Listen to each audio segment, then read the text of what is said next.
Hello everyone, welcome to the channel. आणि तुमच्यापैकी भरपूर जण मला रिसेंटली जॉईन झाले आहेत. तुम्हा सर्वांचं आपल्या चॅनलवर खूप खूप स्वागत आहे. मी आहे साक्षी आणि इथे आपण self growth, personality, mindset, confidence आणि ओव्हरऑल आपल्या लाईफला लेव्हल अप करण्याबद्दल आणि आपलं एक हाय व्हॅल्यू व्हर्जन बिल्ड करणारे टॉपिक्सवर बोलतो. आणि याच्याशी रिलेटेड अजून भरपूर काही. आणि मला खात्री आहे की तुम्हाला हे खूप आवडणार आहे. चला मग सुरू करूया. तर आज आपण एका अशा गोष्टीबद्दल बोलणार आहोत जे आपल्या सर्वांना ऑलमोस्ट रोज फील होतं. अँड दॅट इज की मी एवढी मेहनत करतोय किंवा करते आणि माझं 100% देते तरी सुद्धा काहीच चेंज होत नाहीये, मला काहीच रिझल्ट भेटत नाहीये. म्हणजे माझं काय चुकतंय का, किंवा कुठे कमी पडतंय का, माझी मेहनत कमी पडते का, किंवा मग माझ्या नशिबातच हे नाहीये का. आणि याबद्दल ना मी तुम्हाला एक असा रियालिटी चेक देणार आहे ज्याच्यानंतर आय एम शुअर की तुमच्या बऱ्याच गोष्टी नक्की क्लिअर होतील. इंटरनेटवर तुम्ही सगळं बघितलंय, कशी कन्सिस्टन्सी बिल्ड करायची, कसं डिसिप्लिन राहायचं, कसं कॉन्फिडंट व्हायचं आणि कसं सक्सेसफुल व्हायचं, एव्हरीथिंग. आणि तुम्हाला हे पण माहितीये की तुम्ही तुमच्या आजूबाजूच्या लोकांपेक्षाही जास्त अँबिशियस आहात. तुमच्यामध्ये ते पोटेन्शियल आहे. पण तरी सुद्धा एवढ्या गोष्टी कन्झ्युम करूनही तुम्ही आजही तिथेच आहात जिथे तुम्ही काल होता. अजूनही लोकांचे ओपिनियन्स मॅटर करतात. अजूनही ती सोशल ऑकवर्डनेस आहे. तुम्ही अजूनही प्रोक्रॅस्टिनेट करता, कम्फर्ट झोनच्या बाहेर येत नाही. जर फक्त व्हिडिओज बघून आयुष्य बदललं असतं तर तुम्ही अचीव्ह केलं असतं ना सगळं. तुम्हाला खरंच असं वाटतं का की फक्त मेहनतीची कमी आहे आणि अजून जास्त मेहनत केली तर तुम्ही सगळ्या गोष्टी अचीव्ह कराल? जर असं असतं तर तुम्ही केलं असतं ना, कारण तुम्ही मेहनत करता, तुम्ही रोज स्ट्रगल करता, राईट.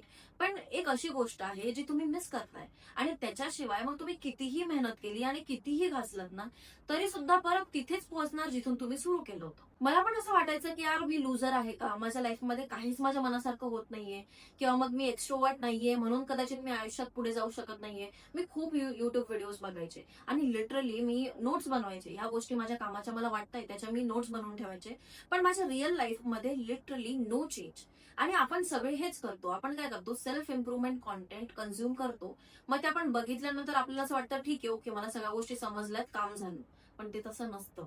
रिअल चेंज केव्हा घडतो माहितीये का, जेव्हा आपण त्या गोष्टी इम्प्लिमेंट करायला सुरू करतो, जेव्हा आपण मेहनत करतो, स्वतःचं डोकं वापरणं सुरू करतो ना. आपण कॉन्टेंट बघतोय, पण त्या कॉन्टेंटमध्ये ज्या गोष्टी आपल्याला सांगितल्या जातात आपण त्या इम्प्लिमेंट पण करतोय. That makes a difference. आता सगळ्यात मोठी प्रॉब्लेम काय माहितीये का, जेनेरिक ऍडवाइस. म्हणजे तुम्ही ना एक युनिक पर्सनॅलिटी आहात, त्याचं मॅन्युअल कोणाकडेच नाहीये आणि असूही शकत नाही. पण आपण काय करतो, सोशल मीडियावरती मिळणाऱ्या जेनेरिक ऍडवाइस स्वतःवर थोपवण्याचा प्रयत्न करतो. Like you are not lazy, पण तुम्ही तुमचा पर्सनॅलिटी टाईप चुकीच्या पद्धतीने युज करताय. प्रत्येक माणूस वेगळा आहे. प्रत्येकाची स्पेसिफिक स्ट्रेंथ आहेत, विकनेसेस आहेत. आता जोपर्यंत तुम्हाला हेच कळणार नाही की तुमचे स्ट्रेंथ काय आहे, तुमची पर्सनॅलिटी काय आहे, किंवा मग तुम्ही कोण आहात आणि तुमचे विकनेसेस काय आहेत जे तुम्हाला मागे खेचताय, तोपर्यंत तुम्ही स्वतःसाठी एक असा रोड मॅप बनवूच शकणार नाही ना जो तुमच्या फेवरमध्ये काम करतो, राईट. आणि फक्त स्ट्रेंथ जाणून घेणं महत्वाचं नाहीये. तुमचे विकनेसेस काय आहे, तुमच्या पर्सनॅलिटीची जी दुसरी साईड आहे जी तुम्हाला मागे खेचते, ती जाणून घेऊन एक्सेप्ट करणं सुद्धा तेवढंच इम्पॉर्टंट आहे. Let me explain. याला आपण समजून घेऊ as a identity protocol. And number 1 is discover. आपलं एज ओळखा. लहानपणापासून आपल्याला सांगितलं जातं की यार जे लोक असे लाऊड आहेत किंवा असे स्टेजवर वगैरे जाऊन बोलतात ते खूप कॉन्फिडंट असतात. आणि जे लोक जास्त बोलत नाहीत किंवा शांत असतात ते अंडर कॉन्फिडंट असतात. पण हे पूर्णपणे खरं नाहीये. तुम्हाला कॉन्फिडंट दिसण्यासाठी दुसऱ्यांसारखं बनायची गरज नाहीये. तुमची नॅचरल वाईब काय आहे ते शोधा. म्हणजे जर तुम्ही खूप असे शांत असाल ना, तर मे बी तुमची ऑब्झर्वेशन पॉवर खूप स्ट्रॉंग असेल. जर तुम्हाला असं एकटं राहायला आवडत असेल तर मे बी तुमचा क्रिएटिव्ह माइंड खूप स्ट्रॉंग असेल. तुमचा एज काय आहे ते ओळखा. जेव्हा तुम्ही स्वतःला जाणून घेता, तुम्हाला एक्सेप्ट करतात ना, तेव्हा लोकही ते एक्सेप्ट करतात, लोकही तुमची रिस्पेक्ट करतात. तुम्हाला इतरांसारखं बनायची गरजच नाहीये. तुमचे जे काही स्ट्रेंथ आहे, तुम्हाला जे असं वाटतं ना की माझ्यामध्ये ह्या गोष्टी चांगल्या आहेत, हे माझे स्ट्रॉंग पॉईंट आहेत, त्याला आयडेंटिफाय करा आणि त्यालाच बिल्ड करा. फॉर एक्झाम्पल, तुम्ही कधी ना कधी तुमच्या ग्रुपमध्ये तुमच्या आजूबाजूला असा एक व्यक्ती बघितला असेल जो सगळ्यांपेक्षा काहीतरी वेगळाच आहे. एक तर त्याची बोलायची स्टाईल काहीतरी वेगळी आहे, त्याची पर्सनॅलिटी किंवा त्याचा फॅशन, त्याची ड्रेसिंग सेन्स काहीतरी वेगळीच आहे. आणि त्याच्यामुळे तुम्ही त्याला जज पण केलं असणार, राईट. पण आज तोच व्यक्ती सगळ्यांपेक्षा स्टँड आउट करतो. का माहितीये? कारण जेव्हा बाकी सगळे इतरांना कॉपी करण्यात बिझी होते ना, तो व्यक्ती स्वतःची पर्सनॅलिटी ओन करत होता. एक गोष्ट लक्षात ठेवा, लोक अशांना लक्षात नाही ठेवत जे परफेक्ट बनायचा प्रयत्न करतात. लोक अशांना लक्षात ठेवतात जे ऑथेंटिक असतात. आणि तुम्ही सोशल मीडियावर पण बरेच क्रिएटर्स बघितले असतील ज्यांची पर्सनॅलिटी अशी काहीतरी वेगळीच आहे. म्हणजे नॉर्मल लोकांपेक्षा काहीतरी वेगळं आहे त्यांच्यात. त्यांची पर्सनॅलिटी असो, त्यांचं बोलायचं असेल काहीतरी वेगळं, पण तरी सुद्धा ते त्यांच्या पर्सनॅलिटीमध्ये एवढे कॉन्फिडंट आहात की आज ते लोकांना एवढे आवडतात. त्यांचे मिलियन्स मध्ये फॉलोअर्स असतात, राईट?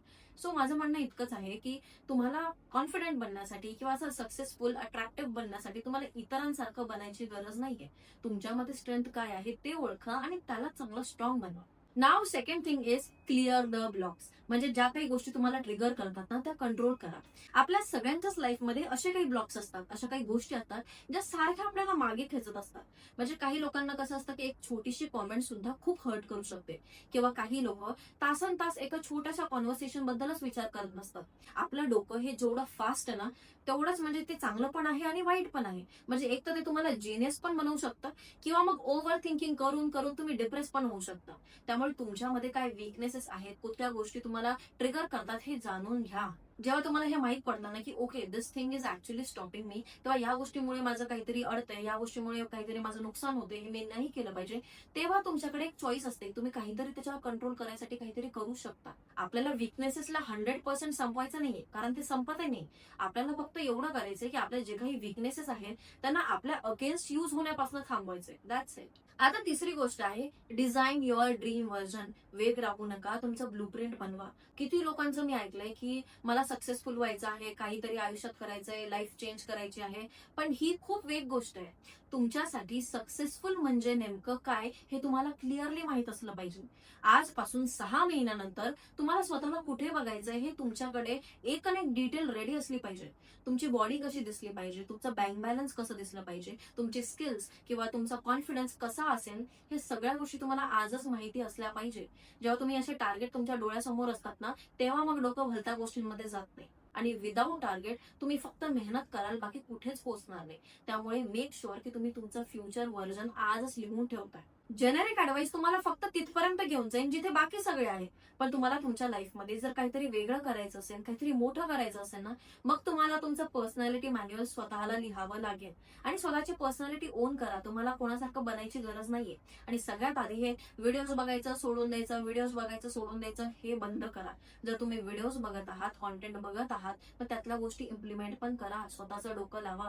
नाहीतर 6 महिन्यानंतर तुम्ही जिथल्या तिथेच असाल आणि मी तुम्हाला ही सेम गोष्ट सांगत असेल. आणि या गोष्टी खरंच खूप इम्पॉर्टंट आहेत बरं का. म्हणजे जे आपल्याला सारखं वाटत राहतं ना की मी एवढी मेहनत करते तरी काहीच होत नाहीये, तरी काहीच रिझल्ट मिळत नाहीये, you really need to analyse की तुम्ही खरंच मेहनत करत आहात का फक्त कम्फर्ट झोन मध्ये काम करतात. आणि जी मेहनत तुम्ही करताय ती राईट डायरेक्शन मध्ये करत आहात की नाही.